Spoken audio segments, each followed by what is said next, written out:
그 어플리케이션 안에 들어와 있는 네. 교통수단은 네. 한꺼번에 쓸 수 있다. 민간에 있는 여러 서비스들과 공공에 있는 버스나 철도 같은 특히나 이런 기능들을 한 곳에 모으는 과제가 1번, 한 번에 갈 수 있는 기능으로 가겠다 2번. 안녕하세요. 2차 저차 유차 김승환입니다. 여러분 지금 핸드폰 열고 한번 어플리케이션 확인해 보세요. 택시 앱부터 버스 앱, 또 주차 앱, 교통 관련된 어플리케이션, 이거를 하나로 딱 압축한 어플리케이션이 곧 나온다고 합니다. 오늘 이 소식 대중교통 취재하고 있는 이강훈 기자와 이야기 나눠보겠습니다. 대중교통 교통 인프라 취재하는 이강훈입니다. 먼 얘기일 거다라는 생각도 잠깐 해봤는데 당장 내년에 나오나 봐요. 도입 목표는 올해입니다. 올해요? 2023년 12월이 목표입니다. 네. 네, 교통 만능 앱입니다. 그러니까 어느 정도로 만능 앱인지 한번 예시를 들어주시면 좋겠어요. 네, 일단 만능이려고 하면 일단 이 맵 하나에 지금 있는 그 수많은 교통 앱들이 일단 다 들어가 있긴 해야 돼요.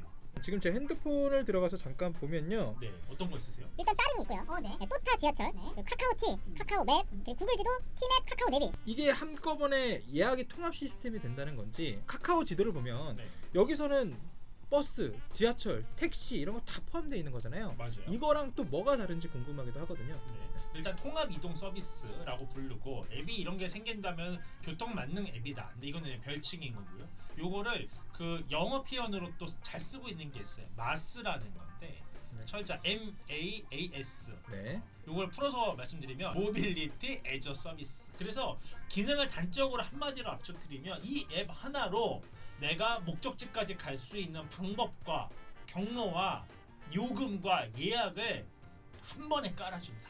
그것이 목표이다라는 거죠. 그러면 이제 이 어플리케이션이 나오면 네. 딱 그날의 모든 걸 탁탁탁 순서대로 탈 수 있다는 거예요? 그렇죠. 도어 투 도어로 해서 네. 문에서 나가는 것부터 해서 도착할 때까지 이 과정을 다 안에서 따라락 세팅이 되고 그걸 따라서 이제 가면 되는 거예요. 이 생각해보면 정말 편해질 것 같긴 한데 지금까지는 왜 안 나오고 있던 거예요? 일단은 이 교통 수단이 공공과 민간이 일단은 할 일이 나눠져 있는데 아직까지 그게 서비스가 믹스된 단계까지 일단 우리가 가지 못했죠. 모빌리티 주요 그 앱들 보면은 여러 기능들이 들어가는 있어요. 별게 다 들어가 있는데 그 안에서도 통합이 돼 있지는 않잖아요. 또 연계돼 있지는 않잖아요. 그쵸. 그러니까 한 그릇 안에 그냥 얹어놓는 단계에 다 머물러 있어요. 민간에서조차도 그래요. 그런데 지금 하고자 하는 건 뭐다? 민간에 있는 여러 서비스들과 공공에 있는 버스나 철도 같은 특히나 이런 기능들을 한 곳에 모으는 과제가 1번, 일일이 하지 않고 한 번에 갈 수 있는 기능으로 가겠다 2번. 그래서 이 두 가지를 어떻든 다 도전을 해보겠다라는 거니까 혁신적인 수준인 건 맞다라는 생각은 듭니다.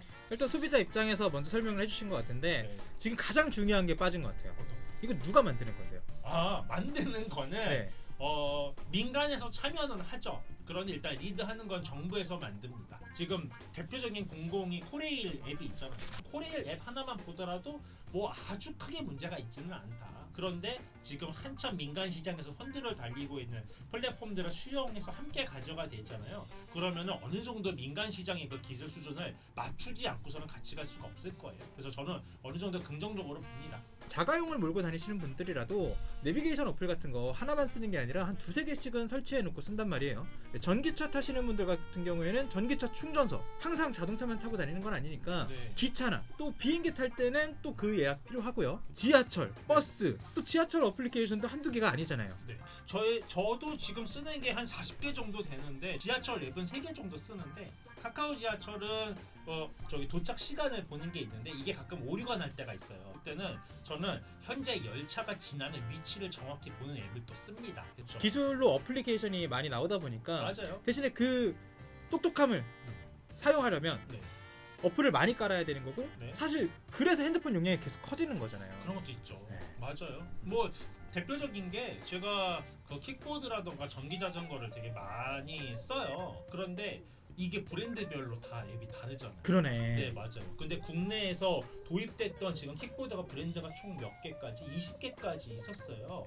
네, 그 중에 제가 한 16개 정도를 깔고 있었으니까. 그 킥보드 어플만 16개예요? 그렇죠. 보이는 대로 타야 됩니다. 준비 다 해놓고 결제 카드 다 심어놓고 세팅 다 해놓고 그런데 보세요. 이 작업도 보통은 아니죠. 그 모든 걸 하나로 할 수 있는 어플이 나온다면 네. 진짜 편해지긴 하겠네요. 그렇죠. 그리고 이제 정기 업데이트만 하면은 알아서 들어와 있겠죠.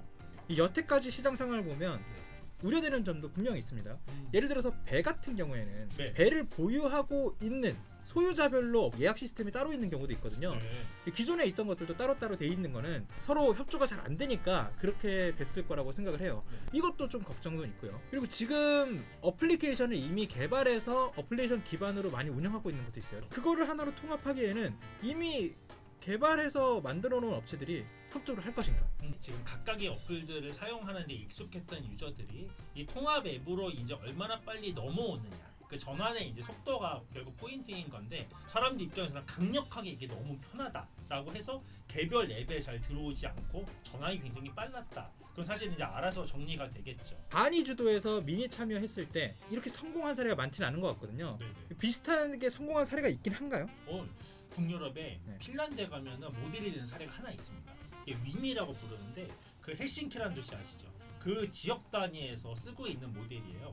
만든 지 한 7년 됐는데 이게 그 헬싱키 그 시내 또는 그 주변 지역에서 있는 교통 수단들을 한 번에 아울러 가지고 예를 들면 우리 돈으로 한 달에 한 약 60만 원 정도 이제 지불을 하고 이용을 하면 그 안에 있는 교통을 통합으로 이용할 수 있는 거죠. 아, 내가 여기서 이렇게까지 가고 싶으면 네. 한꺼번에 이것만 결제할 수도 있지만 네. 패키지로 네. 구독처럼 네. 구독료로 한 달에 얼마를 내면 네. 그 어플리케이션 안에 들어와 있는 네. 교통수단은 네. 한꺼번에 쓸 수 있다. 일종의 뭐면은 그냥 충전해놓고 차감되는 느낌인 거죠. 여기서 먼저 했는데 여기는 좀 이렇게 성공을 했나요, 그러면? 아 여기요. 네. 이용자 수가 지금 한 몇 년 전 기준으로 봤을 때는 거의 헬싱키 인구 한 60만 명 중에 한 7만 명 선까지는 그래도 초기에 올라왔고 그다음에 조금 더 늘었다 해도 뭐 지금 한 10만 명 정도 가 있다고 한다면 6명 중 1명인 건데 아주 적다고 뭐 보기는 어렵고요. 물론 근데 뭐라고 할까 어떤 정책이 성공했다고 하면 사실은 일반 교통 이용자 뭐 한 절반 이상을 이용하고 있어야 조금 더 그야말로 국민 앱으로서 대중화됐다고 볼 수 있는데 뭐 자동차를 주로 웬만하면 타는 이용자들이 뭐 전혀 이용을 안 한다고 하면 그런 숫자는 조금 빼야 될 수도 있고요. 네, 그럴 것 같습니다. 정부에서 한다는 건 네. 하나의 뭐 자치구 단위 혹은 시 단위가 아니라 전국적으로 하겠다는 건데 네, 어쨌든 규모는 더 큰 만큼 엄청 큰 거죠. 협조해야 될 사항들도 많을 거고 풀어나가야 할 난관이 굉장히 많을 것 같습니다. 근데 이게 당장 올해 내놓는다고 하니까 네. 사실 이게 마냥 불가능하다고 볼 수는 없는 게 민간에서는 이게 이 서비스가 이미 자리 잡은 게 있다고 보이거든요. 우리 항공권 검색할 때 보면 목적지를 입력하면 경유를 몇 번을 하든 간에 그 최적의 가격대별로 아니면 시간대별로 탁탁탁 나오잖아요. 비행기를 몇 번을 갈아타든 나는 예약 한 번에 하는 거고요. 오 맞아요. 그 서비스를 상에 있는 대중교통에 적용을 한다고 생각하는 거니까 이게 아예 불가능할 것 같지는 않다라는 약간의 기대감도 있긴 합니다. 네. 자, 이렇게 정부에서 올해 안에 내놓겠다는 통합교통 앱에 대한 소식 들었는데요. 어쨌든 곧 나올 거잖아요. 네. 멀지 않았으니까 나온 걸 보면 이게 잘 만들었는지 성공할지 실패할지 확인할 수 있을 것 같습니다. 기왕이면 성공해서 좀 편리해졌으면 좋겠긴 하겠네요.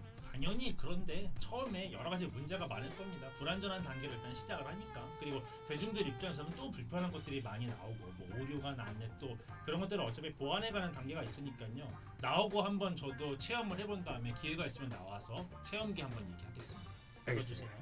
여기까지 2차 저차의차 김승환이었습니다. 이강훈이었습니다. 고맙습니다. Goodbye, darling, goodbye, dear.